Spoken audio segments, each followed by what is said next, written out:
ایرانی صدر Masoud Pezeshkian کی چھٹی کیا امریکہ کی کامیابی ہے؟ 3 اہم عالمی شخصیات کا لبنان کا دورہ اسرائیل کے لیے بڑا جھٹکا ہے۔ یہ آخر معاملہ کیا ہے؟ لبنان میں کیا چل رہا ہے؟ لیکن اس سے پہلے ایران کے سپریم لیڈر مجتبیٰ علی خامنائی نے قوم کے نام اپنا ایک پیغام جاری کیا جس میں انہوں نے کہا کہ وہ امریکہ سے معاہدے پر متفق نہیں تھے، لیکن صدر مسعود پزشکیان کی یقین دہانی کے بعد انہوں نے اس کی منظوری دی ہے کہ وہ اور ان کی حکومت ایرانی قوم کے حقوق اور مزاحمتی محاذ کے مفادات کا مکمل تحفظ کریں گے۔ ایران میں تقسیم یہ ہے کہ ایک حکومت ہے اور دوسرا سپریم لیڈر اور ایرانی پاسداران انقلاب جنہیں امریکہ پر اعتماد نہیں ہے۔ وہ اس لیے کیونکہ پہلے بھی 2025 میں اور پھر 2026 میں بھی مذاکرات کے دوران ہی امریکہ نے ایران پر حملے کیے ہیں اور اسی لیے یہاں اعتماد کا شدید فقدان موجود ہے۔ سپریم لیڈر نے یہ بات کہی ہے کہ اگر معاملات میں خرابی پیدا ہوتی ہے تو دوسرا فریق اس صورتحال کو ٹیک اوور کر سکتا ہے، یعنی انہوں نے اس ونڈو کو اوپن چھوڑا ہے۔ دوسری طرف ایران امریکہ معاہدے کے باوجود اسرائیل لبنان پر حملے جاری رکھے ہوئے۔ لبنان کی نیشنل نیوز ایجنسی کا کہنا ہے کہ ملک کے جنوب میں واقع مختلف قصبوں میں اسرائیلی حملوں میں کم از کم 16 افراد ہلاک ہو گئے ہیں اور یہی وہ وجہ ہے کہ ایران بار بار بولتا ہے کہ یہ مکمل جنگ بندی نہیں ہے۔ یہ حملے ایران امریکہ معاہدے پر اس وقت سوالات بھی اٹھا رہے ہیں، شکوک و شبہات بھی پیدا کر رہے ہیں، لیکن یہ معاہدہ البتہ ابھی تک انٹیکٹ ہے۔ اسرائیل کے قومی سلامتی کے وزیر بن گویر برملا یہ کہہ چکے ہیں کہ صدر ٹرمپ کا یہ معاہدہ اسرائیل پر لاگو نہیں ہوتا اور اسرائیل حزب اللہ کے مکمل خاتمے سے کم کسی بھی نتیجے کو قبول نہیں کرے گا۔ اسرائیل کی جانب سے امن معاہدے پر حملے امریکی نائب صدر نے اس کا جواب دیا ہے، بلکہ شدید جواب دیا، شدید رد عمل دیا۔ انہوں نے یاد دلایا کہ وہ امریکی ہتھیاروں کی وجہ سے محفوظ ہیں، یعنی احسان جتایا اور یہ بتایا کہ ٹرمپ کے سوا دنیا میں اسرائیل کا کوئی حمایتی نہیں ہے۔ جے ڈی وینس ہی صرف یہ باتیں نہیں کر رہے، امریکی صدر ڈونلڈ ٹرمپ بھی یہ کر چکے ہیں۔ ٹرمپ سے لے کر ہیلری کلنٹن تک سب سیاستدان متفق ہیں کہ ایران کی غیر ضروری جنگ امریکہ کو بہت مہنگی پڑی ہے، بلکہ سابق امریکی صدر براک اوباما بھی اس حوالے سے یہ کہ امریکہ ہر جنگ، ہر تصفیہ، ہر لڑائی، دنیا میں ہونے والی ہر لڑائی کو ختم نہیں کروا سکتا۔ یہ ہم نے سیکھا ہے اور ہمیں اس سیکھے پر عمل بھی کرنا چاہیے۔ ایرانی اسپیکر باقر غالیباف یہ کہتے ہیں کہ ایران جنگ بندی کی خلاف ورزی پر تباہ کن جواب دینے سے نہیں ہچکچائے گا۔ دوسری جانب لبنان پر اسرائیل کا حملہ اس وقت ہوا کہ جب قطر، برطانیہ اور فرانس کے وزراء جنگ سے متاثرہ افراد سے اظہار یکجہتی کے لیے لبنان کا دورہ کر رہے ہیں۔ اسی دوران سوئٹزرلینڈ نے امریکہ، ایران، پاکستان اور قطر کے مابین شیڈیول جو مذاکرات ہیں وہ ملتوی ہونے کا اعلان کیا ہے۔ کیا یہ مذاکرات اسرائیلی حملے کی وجہ سے ملتوی ہوئے ہیں؟ یہ ایک بہت بڑا سوال ہے۔ یا 60 دن کا جو عرصہ ہے، ایک سیز فائر کہہ لیجئے، معاہدہ ہے، ایگریمنٹ ہے، میمورنڈم ہے، اس بیچ یہ ملاقات اور مذاکرات کسی بھی وقت ہو سکتے ہیں، گو کہ یہی پیٹرن ہے، لیکن لبنان فیکٹر اس سب پر سوالات کو جنم دے رہا ہے۔ مجھے سوئٹزرلینڈ سے ہمارے نمائندے محمد عمران جوائن کر رہے ہیں، ان کو ذرا شامل گفتگو کرتے ہیں، ایگزیکٹلی جاننے کی کوشش کرتے ہیں کہ اس وقت سوئٹزرلینڈ میں ہو کیا رہا ہے، کیا معاملات ہیں۔ عمران، تھینک یو، بہت شکریہ آپ نے وقت نکالا۔ بتائیے گا ایگزیکٹلی آج مذاکرات نہیں ہو سکے، ظاہر ہے وہ کیونکہ مصروفیات ہیں ایرانی قیادت کی بھی، دیگر بھی معاملات ہیں، کل کی کوئی تیاری ہے یا ابھی کچھ دن کا اس میں تعطل ہے؟ ایگزیکٹلی سوئٹزرلینڈ میں ہو کیا رہا ہے؟ بہت شکریہ اپنے پروگرام میں لینے کا عبید۔ بالکل گزشتہ پچھلے 48 گھنٹوں کی اگر آپ ڈیولپمنٹ دیکھیں تو بہت زیادہ یہاں پر ڈیولپمنٹ ہوئی ہیں۔ پہلے اس کو جنیوا کے مقام پر اس کا مقام کا تعین کیا گیا، پھر اس کے بعد اس کو برگنسٹوک ریزورٹ پر ٹرانسفر کیا گیا اور اس کے بعد آج سوئس کی وزارت خارجہ نے اعلان کر دیا کہ یہ مذاکرات نہیں ہو رہے، اور اس کی بڑی بنیادی وجہ بتائی جا رہی ہے کہ یہ معاہدے پر الیکٹرانک دستخط ہو چکے ہیں اور اب اس کی تقریب کی ضرورت نہیں رہی، جبکہ اس کے پیچھے جو وجوہات بتائی جا رہی ہیں۔ آج میں برگنسٹوک ریزورٹ پر موجود تھا اور وہاں پر ابھی بھی سیکیورٹی، پوری طرح سے سیکیورٹی تعینات ہے۔ وہاں پر جو انٹرنیشنل میڈیا ہے اس کو بھی وہ آگے نہیں جانے دے رہے، وہاں پر سارا انٹرنیشنل میڈیا باہر ہی کھڑا تھا، سب وہیں سے رپورٹنگ کر رہے تھے، اور میں نے مختلف رپورٹر سے بات کی اور ان سے بھی جاننے کی کوشش کی کیا یہاں پر اب کچھ ہونے جا رہا ہے یا نہیں۔ ذرائع کے مطابق انہوں نے یہ بتایا کہ آج پاسبل ہے کہ جو ٹیکنیکل ٹیمز ہیں جس میں ایران، امریکہ اور پاکستان بشمول شامل ہیں، ان کے درمیان کوئی بات چیت ہو سکتی ہے جس کی وجہ سے اتنی سیکیورٹی ابھی بھی ہائی الرٹ ہے۔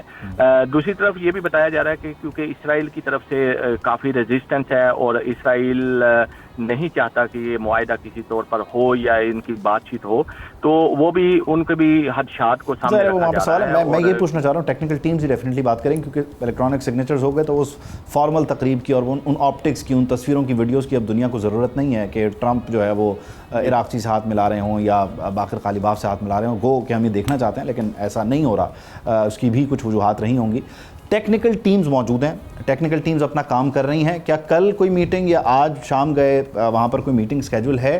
کیونکہ ثالث تو یہ کوشش کریں کہ ٹیکنیکل ٹیمز جلد از جلد انگیج کریں, کیونکہ جتنی دیر ہوگی اتنا معاملہ خراب ہو سکتا ہے لبنان کے کانٹیکسٹ میں. جی بالکل, آپ بات ٹھیک کر رہے ہیں کہ اس وقت تینوں بلکہ چاروں ممالک کی جو ٹیکنیکل ٹیمز ہیں, جس میں ایران, امریکہ, قطر, پاکستان, وہ جنیوا میں بدستور اس پر کام کر رہی ہیں اور یہ کوشش کر رہی ہیں کہ جو معاہدہ طے پایا ہے اس کے نفاذ پر عمل درآمد کی پوری کوشش کی جا رہی ہے. اور آج جو برگن اسٹاک ریزورٹ میں جو چیزیں چل رہی ہیں اس سے یہ لگ رہا ہے کہ کچھ نہ کچھ وہاں پر چلے گا. کل بھی کافی کام وہاں پر ہوگا, کیونکہ جس طرح وہاں پر سیکورٹی تعینات ہے, جس طرح لوگوں کو وہاں جانے پر پابندی ہے, اور بلکہ مقامی جو لوگ ہیں وہ بھی نہیں جا پا رہے, تو اس سے لگتا ہے کیا وہاں پر جو سیکیورٹی ہے وہ پریزیڈنشل لیئر کی سیکیورٹی ہے؟ آئی ڈونٹ نو, پاکستان میں تو ہم ریڈ بک اور بلو بک پہ چلتے ہیں. مجھے وہاں ذرا بتائیے گا کہ وہاں اس وقت برجن اسٹاک میں جو سیکیورٹی ہے وہ پریزیڈنشل لیئر لگی ہوئی ہے, یعنی یہ ایکسپیکٹڈ ہے کہ کیا کوئی امریکی اعلیٰ عہدیدار آئے گا؟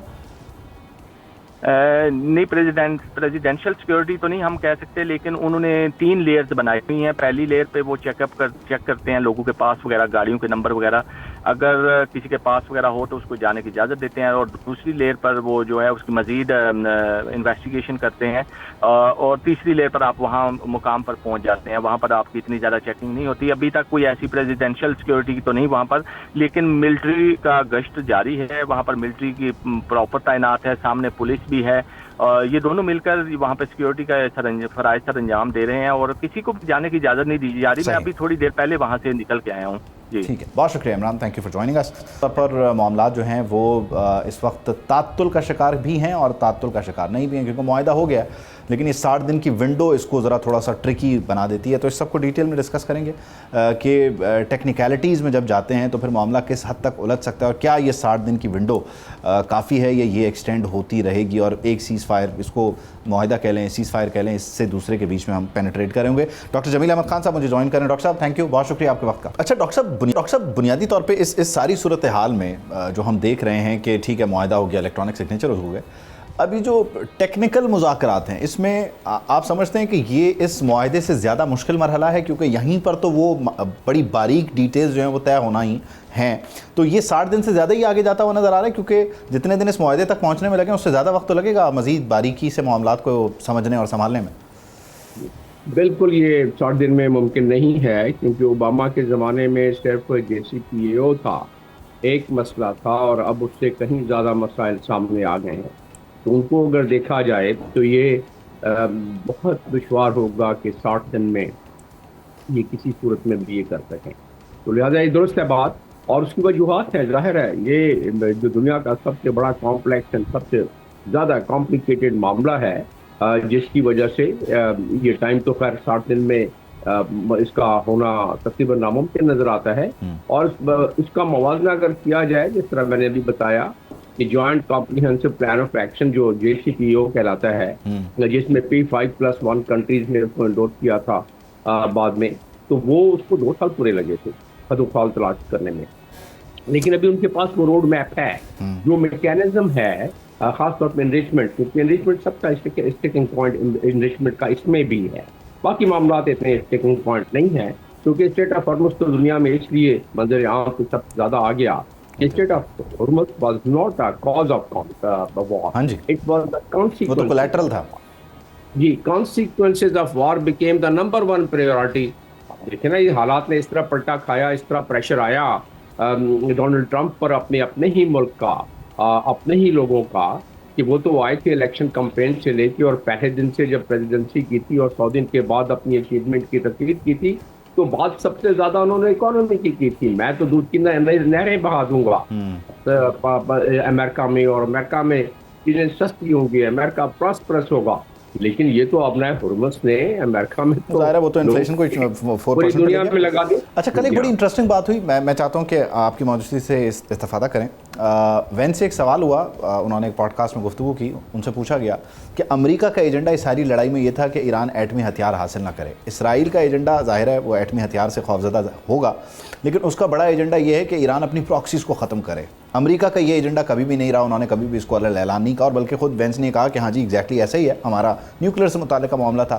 تو آپ سمجھتے ہیں کہ یہ جو پراکسیز والا معاملہ ہے یہ اسی طرح ایگزسٹ کرے گا, یہ گرے ایریا میں کہیں ہوگا, ایران ان سے پیچھے نہیں ہٹے گا اور اسرائیل ان کے ذریعے جو ہے وہ اپنی جو کارروائیاں ان کو جاری, مطلب ان کے خلاف اپنی کارروائیاں جاری رکھے گا اور یوں انریسٹ رہے گا؟ یعنی امریکہ کا یہ پرائمری آبجیکٹیو ہی نہیں ہے کہ مڈل ایسٹ میں سکون ہو, امن ہو, شانتی ہو. جب تک اسرائیل کو وہ سپورٹ جاری رہے گی امریکہ کی, ساز و سامان بھی, ہتھیار بھی اور کیش بھی اگر ملتا رہے گا, پچھلے برس کی 4.5 بلین کیش ہے, باقی تمام ساز و سامان ہے, جب تک وہ ملتا رہے گا اور جب تک وہ سپورٹ رہے گی اس وقت تک پراکسی بھی رہے گی, اس وقت تک ایران جیسے ملک مزاحمت بھی کریں گے, جس میں ہمت ہے مزاحمت کرے گا. کوئی قوم, کوئی کنبہ, کوئی خطہ اپنی ٹیریٹری نہیں دیتا ہے. ظاہر ہے گریٹر اسرائیل کا یہاں تک تو ہو گیا نا کہ 68% زمین انہوں نے قبضہ کر لی فلسطینیوں کی, تو 68% اب ان کے پاس ہے, 22% بھی نہیں دیکھنا چاہتے ہیں فلسطینیوں کی, 20% زمین لبنان کی قبضہ کیے بیٹھے ہیں ابھی اس بہانے سے کہ صدر یہ ہمارا بفر زون ہے. تو اگر کوئی رجسٹ کرے گا تو اسرائیل رہے گا تو ریزسٹنس تو ہوگی, تو اور اس میں ظاہر ہے یہ خطہ اسٹیبلائز کو ہونا, اسٹیبلائز صرف ایک صورت میں. اور آپ سمجھتے ہیں کہ لبنان ہی وہ پوائنٹ ہے کہ جہاں پر, کیونکہ غزہ میں بھی ہم نے دیکھا گزشتہ 24 گھنٹوں میں کچھ اٹیک شروع ہو گئے ہیں, رکے ہی نہیں تھے, پھر لبنان میں بھی یہ رکا نہیں ہے سلسلہ, ابھی بھی جو حالیہ واقعات ہیں 16-17 لوگ وہاں پر بتایا جا رہا ہے کہ جہاں بحق ہوئے ہیں, تو یہی وہ فلیش پوائنٹ ہے کہ جہاں سے یہ پوری ڈیل سبوتاج بھی ہو سکتی ہے. جی ہاں, آج دیکھیں نا, آج کا دیکھ لیں, پڑھ لیتے ہیں ہم, آج کی جو پوسٹ پون ہوئی ہے میٹنگ جو اس وقت سوئٹزرلینڈ میں ہونی تھی, اس میں بتا دیا ہے ایران نے کہہ دیا ہے کہ حملے تو بند کراؤ, جو آپ نے پہلے پوائنٹ پہ لکھا ہے آل فرنٹ پہ, جب حملے بند کرنے کا ہمارے ایم او یو میں آپ نے لکھ کے دیا ہے, ان سے معاہدہ کیا ہے, تو آپ بتاؤ اسرائیل کو. اسرائیل نے تو وہاں حملہ جاری رکھا ہوا ہے, تو وہ اس کی وجہ سے آج پوسٹ پون کیا ہے. ایران بتانا چاہتا ہے کہ آپ نے یہ پوائنٹس ایگری ہم سے کیا, immediate permanent ceasefire to all front, پہلے ہی جملہ اس کا لکھا ہوا ہے, اور کہتے ہیں کہ اس میں اگر آپ جاری رکھیں گے تو ہم کیسے کر لیں گے, تو ان کی ٹیم ہی نہیں تھی. لیکن اس میں بڑی عجیب و غریب مطلب انٹرسٹنگ چیزیں بن رہی ہیں نا, مطلب ایران کا جو سیلف ڈیٹرنس کا معاملہ اس کو بھی اب امریکہ مان رہا ہے, پھر وہ بیلسٹک میزائل سے متعلق اکثر کہتے ہیں کہ اگر آپ کے رائٹ لیفٹ لوگوں نے رکھا ہوا ہو تو آپ نہ رکھیں, تو بڑا عجیب لگتا ہے. تو اس پر بھی ہم نے دیکھا کہ تھوڑا سا وہ گرے ایریا میں آ گئے, پہلے بڑا بلیک اینڈ وائٹ تھا. تو ایگزیکٹلی آل فرنٹس میں کیا پتہ امریکہ کے آل فرنٹس میں لبنان انکلوڈڈ ہی نہ ہو, یہ انہوں نے ڈپلومیٹک لینگویج میں ذرا سمجھائیے گا کہ اگر وہ ایک ایک کر کے 14واں پوائنٹ کا پورا خلاصے کے ساتھ لکھا ہوا ہے انکلوڈنگ لبنان. انفیکٹ اگر دیکھا جائے تو یہ ایرانین ہمیشہ سے بڑے اچھے نیگوشیٹر رہے ہیں. ہاں جی, ایرانین مانے جاتے ہیں بڑے اچھے نیگوشیٹرز میں, اور اس میں بالکل بڑی کلیئرلی لکھا ہوا ہے کہ وہ کسی لحاظ Lebanon is included in this entire thing, اور اس میں لیبنان کا خاص طور پہ all fronts including in Lebanon and undertakes from now on not initiate any war in any military operation against each other. یہ تو بڑی کلیئرلی پہلا پیراگراف اتنا خلاصہ ہے کہ پڑھنے کا مزہ آ جاتا ہے. تو اس سب کے باوجود امریکہ پھر کیوں نکیل نہیں ڈال پا رہا اسرائیل کو؟ آپ سمجھتے ہیں کہ یہ ڈیلیبریٹ ہے؟ یہ آج میں نے نیتن یاہو کا ایک انٹرویو دیکھا, بڑا مختصر, بلکہ زیادہ تر چینل زیادہ تر پلیٹ فارم پہ نہیں ہے.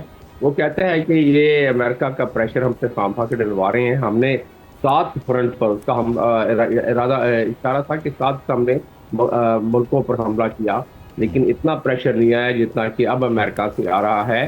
اور اس نے کہا کہ وہ اس لیے کہ کوئی بہت سارے ممالک 8-9 ممالک مل کے میڈیا کیمپین اسرائیل کے خلاف کر رہے ہیں, اور جین زی یعنی ینگسٹرز جو ہیں امریکہ کے, ان کو اسرائیل کے مخالف کر رہے ہیں, یہ کہتے ہوئے کہ دیکھیں ہم جو ہیں لیکن ہم یہودی ہیں, لیکن ہم یہ قتل و غارت نہیں دیکھنا چاہتے. ہاں وہ خیر وہ ایک الگ انٹرنل ڈیبیٹ ہے. بہت شکریہ, thank you for joining. Subscribe کریں اور بیل دبائیں تاکہ کوئی خبر رہ نہ جائے.